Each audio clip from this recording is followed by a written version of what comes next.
Hello friends, ಹೇಗಿದ್ದೀರೆಲ್ಲರೂ? ಗೃಹ ಸಂಗಾತಿ ಚಾನಲ್ಗೆ ಸ್ವಾಗತ. ಇವತ್ತು ನಾನು ನಿಮಗೆ ಸಿಹಿ ಕುಂಬಳಕಾಯಿಯ ಹಲ್ವಾ ಯಾವ ರೀತಿ ಮಾಡೋದು ಅಂತ ಹೇಳಿಕೊಡ್ತೇನೆ. ನನ್ನ ಈ ಚಾನಲ್ ಫಸ್ಟ್ ಟೈಮ್ ನೋಡುವವರಾದರೆ ದಯವಿಟ್ಟು ಸಬ್ಸ್ಕ್ರೈಬ್ ಮಾಡಿ, ಹಾಗೆಯೇ ಪಕ್ಕದಲ್ಲಿರುವ ಬೆಲ್ ಐಕನ್ನ ಪ್ರೆಸ್ ಮಾಡಿ, ಯಾಕೆಂದರೆ ನಾನು ಹಾಕುವ ವೀಡಿಯೋಸ್ ಎಲ್ಲ ನಿಮಗೆ ನೋಟಿಫಿಕೇಷನ್ ಆಗಿ ಬರ್ತಾ ಇರ್ತದೆ. ಫ್ರೆಂಡ್ಸ್, ಈ ಸಿಹಿ ಕುಂಬಳಕಾಯಿಯ ಹಲ್ವಾ ಯಾವ ರೀತಿ ಮಾಡೋದು ಅಂತ ನೋಡ್ಕೊಂಡು ಬರೋಣ. ಮೊದಲಿಗೆ ನಾನಿಲ್ಲಿ ಕುಂಬಳಕಾಯಿಯನ್ನು ಸಿಪ್ಪೆಯೆಲ್ಲ ತೆಗೆದು ತುರಿದಿಟ್ಟಿದ್ದೇನೆ. ಈಗ ಒಂದು ಪಾತ್ರೆ ಇಟ್ಟಿದ್ದೇನೆ. ಅದಕ್ಕೆ ದೊಡ್ಡ ಚಮಚದಲ್ಲಿ 2 ಚಮಚದಷ್ಟು ನಾನು ತುಪ್ಪ ಹಾಕ್ತಾ ಇದ್ದೇನೆ. ತುಪ್ಪ ಹಾಕಿದ ನಂತರ ಗ್ಯಾಸ್ ಫ್ಲೇಮ್ ಮೀಡಿಯಮಲ್ಲಿಟ್ಟು ತುರಿದ ಕುಂಬಳಕಾಯಿಯನ್ನು ಹಾಕ್ತಾ ಇದ್ದೇನೆ. ಹಾಕಿ ಚೆನ್ನಾಗಿ ಹುರಿತಾ ಇದ್ದೇನೆ. ನೋಡಿ, ಇಲ್ಲಿ ನಾವು ಗ್ಯಾಸ್ ಫ್ಲೇಮ್ ಮೀಡಿಯಮಲ್ಲೇ ಇಟ್ಟು ಚೆನ್ನಾಗಿ ಫ್ರೈ ಮಾಡ್ಕೊಳ್ಬೇಕು. ಹಾಗೆಯೇ ನಾನು ಪುನಃ 2 ಚಮಚ ತುಪ್ಪ ಹಾಕಿ ಹುರಿತಾ ಇದ್ದೇನೆ. ಇಲ್ಲಿ ನಾನು ಕುಂಬಳಕಾಯಿ ತಗೊಳ್ಳುವಾಗ ಮೀಡಿಯಮ್ ಸೈಜಲ್ಲಿ ಕುಂಬಳಕಾಯಿ ತಗೊಂಡದ್ದು.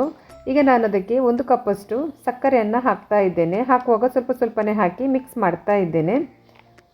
ಸಿಹಿ ನೋಡಿ ಸಕ್ಕರೆ ಹಾಕ್ಕೊಳ್ಳಿ. ನಾನಿಲ್ಲಿ 1 ಕಪ್ ಫುಲ್ಲು ಸಕ್ಕರೆ ಹಾಕಿದ್ದೇನೆ. ಹಾಕಿ ಚೆನ್ನಾಗಿ ಮಿಕ್ಸ್ ಮಾಡ್ತಾ ಇದ್ದೇನೆ. ಇಲ್ಲಿ ನಾನು ಗ್ಯಾಸ್ ಫ್ಲೇಮ್ ಮೀಡಿಯಮಲ್ಲಿಟ್ಟು ಚೆನ್ನಾಗಿ ಮಿಕ್ಸ್ ಮಾಡ್ತಾ ಇದ್ದೇನೆ. ಸಕ್ಕರೆ ಕರಗಿದ ಹಾಗೆ ನೀರು ಬಿಡ್ತಾ ಬರ್ತದೆ. ಚೆನ್ನಾಗಿ ಮಿಕ್ಸ್ ಮಾಡ್ಕೊಳ್ಳಿ.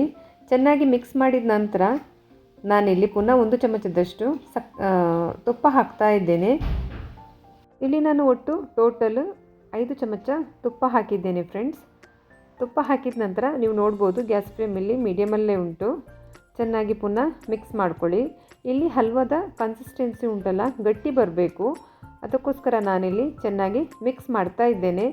ನಾನು ಸಕ್ಕರೆ ಕಮ್ಮಿ ಆದಕ್ಕೆ ಪುನಃ ಅರ್ಧ ಕಪ್ಪಷ್ಟು ಸಕ್ಕರೆ ಹಾಕ್ತಾ ಇದ್ದೇನೆ. ಹಾಕಿ ಪುನಃ ಮಿಕ್ಸ್ ಮಾಡ್ತಾ ಇದ್ದೇನೆ. ಗ್ಯಾಸ್ ಫ್ಲೇಮ್ ಮೀಡಿಯಮಲ್ಲೇ ಇಟ್ಟು ಮಿಕ್ಸ್ ಮಾಡ್ಕೊಳ್ಳಿ. ಫ್ರೆಂಡ್ಸ್, ಈ ಹಲ್ವಾ ಉಂಟಲ್ಲ ತುಂಬ ಟೈಮೇನು ತಗೊಳ್ಳೋದಿಲ್ಲ, ತುಂಬ ಬೇಗನೆ ಆಗ್ತದೆ, ಹಾಗೆಯೇ ತುಂಬಾ ರುಚಿಯಾಗಿರ್ತದೆ. ಇಲ್ಲಿ ನೋಡ್ಬೋದು ಈ ಥರ ಆಗಿದೆ. ಪುನಃ ನಾನು 1 ಚಮಚ ತುಪ್ಪ ಹಾಕಿ ಚೆನ್ನಾಗಿ ಮಿಕ್ಸ್ ಮಾಡ್ತಾ ಇದ್ದೇನೆ.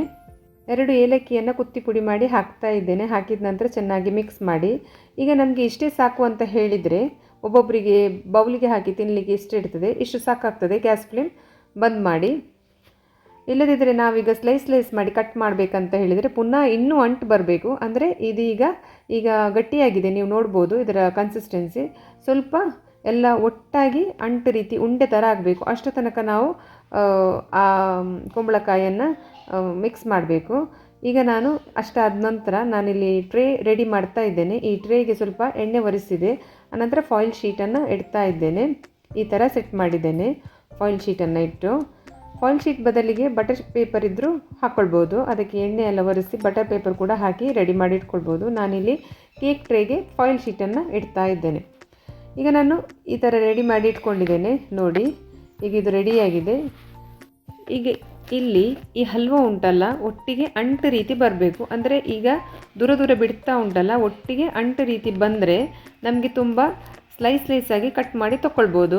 ಈಗ ಅಂಟು ರೀತಿ ಬೇಡ ಅಂದರೆ ಬೌಲಿಗೆ ಹಾಕಿ ತಿನ್ಬೋದು. ಇಲ್ಲಿ ನಿಮಗೆ ನೋಡುವಾಗ ಗೊತ್ತಾಗ್ಬೋದು ಯಾವ ಕನ್ಸಿಸ್ಟೆನ್ಸಿ ಬಂದಿದೆ ಅಂತ ಹೇಳಿ. ಹಲ್ವಾ ಈ ಥರ ಒಂದೇ ಥರ ಅಂಟು ಬರಬೇಕು. ನೋಡಿ, ಎಲ್ಲ ಒಟ್ಟಿಗೆ ಅಂಟು ಥರ ಆಗಬೇಕು, ಬೇರೆ ಬೇರೆ ಇರಬಾರ್ದು. ನೋಡಿ, ಈ ಥರ ಆಗಿದೆ. ಇಷ್ಟು ಬರೋ ತನಕ ನಾವಿಲ್ಲಿ ಚೆನ್ನಾಗಿ ಮಿಕ್ಸ್ ಮಾಡಬೇಕು.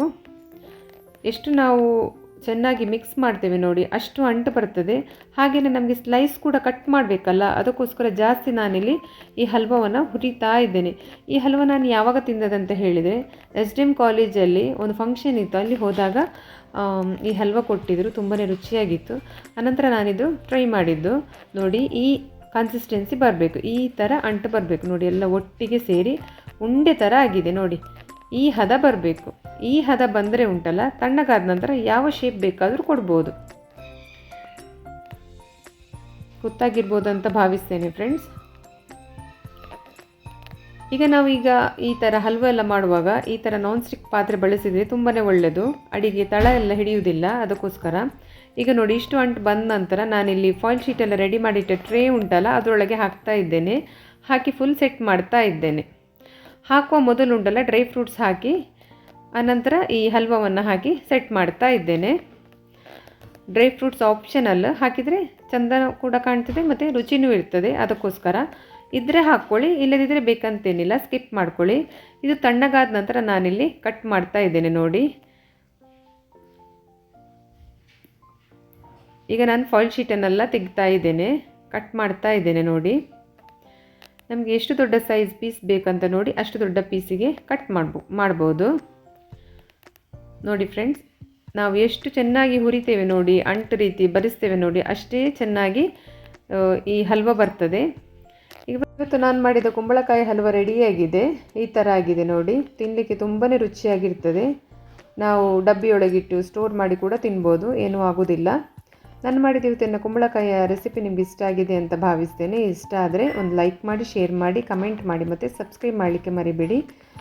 ಇನ್ನು ನಾನು ನಿಮಗೆ ಹೊಸ ರೆಸಿಪಿಯೊಂದಿಗೆ ನೆಕ್ಸ್ಟ್ ವೀಡಿಯೋದಲ್ಲಿ ಸಿಗ್ತೀನಿ. ಅಷ್ಟರ ತನಕ take care, bye bye. Thank you friends.